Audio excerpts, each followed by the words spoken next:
Back to the Common Sense Crypto channel, everyone. This is Rich making another video on XRP today. As usual, we're going to talk about XRP today, so I hope everyone is having a fantastic day wherever they are in the world. And I was asked what I thought of this thread by 5 or 6 people who shared it with me, and typing it out is simply too much.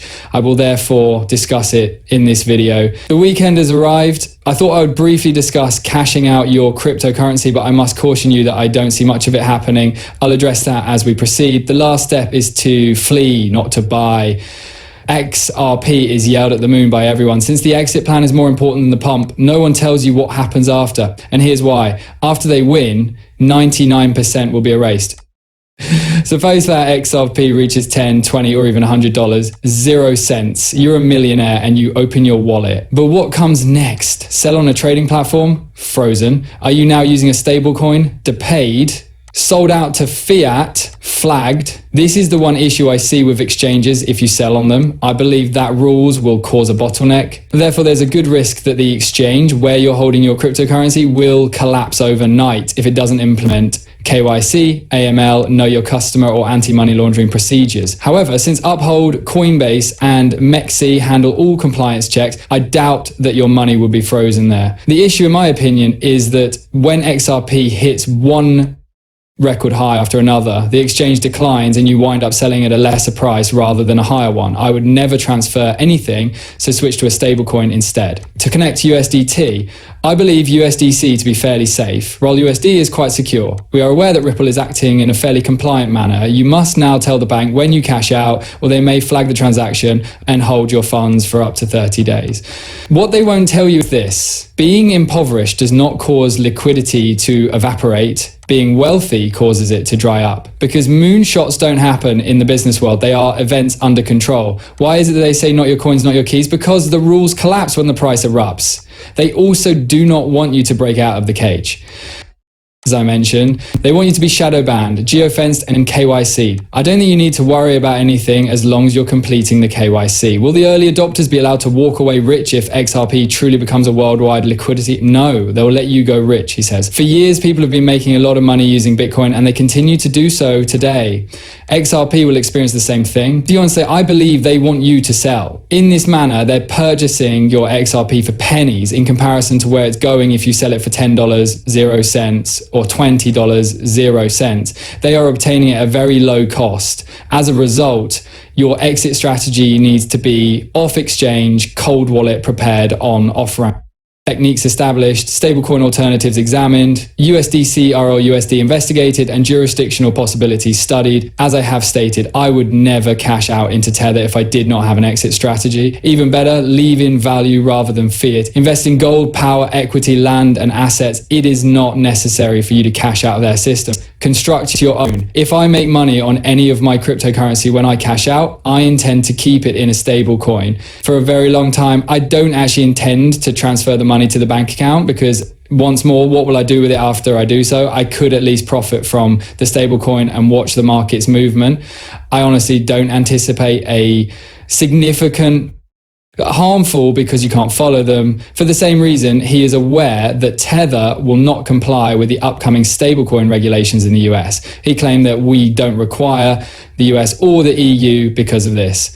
Why don't you quit committing fraud? Why don't you quit creating fictitious Tether and using it to support Bitcoin? That would be an excellent beginning to a future course. However, Tether has been engaging in fraud for so long that they have no idea how to proceed without first committing a serious scam. Bitcoin uses a lot of energy. The world's ruling elites, including the IMF, FIS, G20, and BRICS, will not permit such a construct to control the planet's monetary system due to climate change. There is no value in Bitcoin it needed, and this was a response to Cynthia Lummis's Bitcoin Act, which calls on us to exchange gold for Bitcoin. Listen to what Jim Rickards has to say, and this is really logical. As you listen to him, consider the development of artificial intelligence and the amount of power it will require. It is now yours to move about. The theory is that the truth is entirely different. First of all, as I already stated, there are 2,000 cryptocurrencies. Depending on first of all, Bitcoin is therefore the biggest. It represents 51% of the entire cryptocurrency market capitalization. Since it was the first, it's most likely the worst.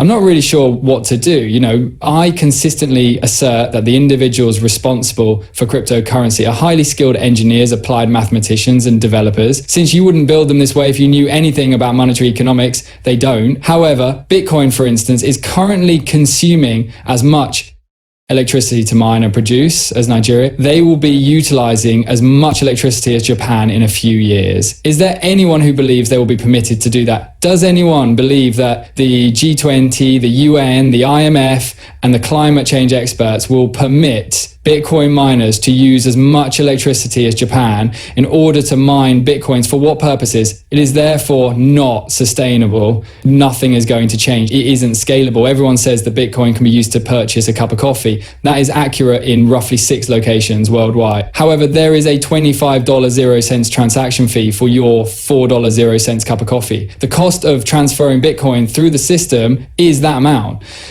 That doesn't seem very appealing. That's okay with me. Every penny was earned by Bill Gates. He added more value than he deducted.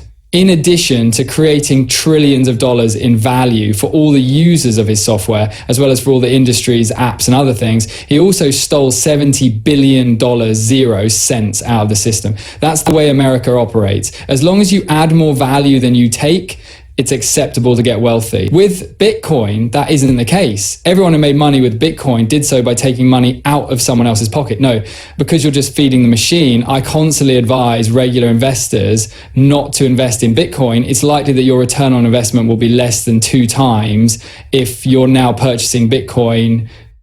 In Bitcoin, you won't even double your money. That same amount of money could be invested in something like XRP right now and provide a 10x return. They now also demand a government rescue because of this. Cynthia Loomis is demanding a bailout, which is why she is arguing that we must seize and sell the gold in order to purchase Bitcoin. How much Bitcoin is in her backpack, I wonder. However, as AI advances, mining will eventually cease, since innovation never stops, doesn't reverse itself. Numerous opportunities will arise as a result of AI. Many people will benefit financially from it. Therefore, they will not permit all of this energy use to continue. That's why I've always said that Bitcoin is headed towards prominence. Only a matter of time will pass, and figuring out who Satoshi is the easiest method to put an end to Bitcoin. Do you believe they are unaware of Satoshi's identity? Indeed, they do. Seeing all of these Bitcoin maxis realize that it was actually XRP all along is amusing. We made an effort to inform them. When they are discussing the acquisition, they initially failed to recognize the true scope of the situation. Listen to it.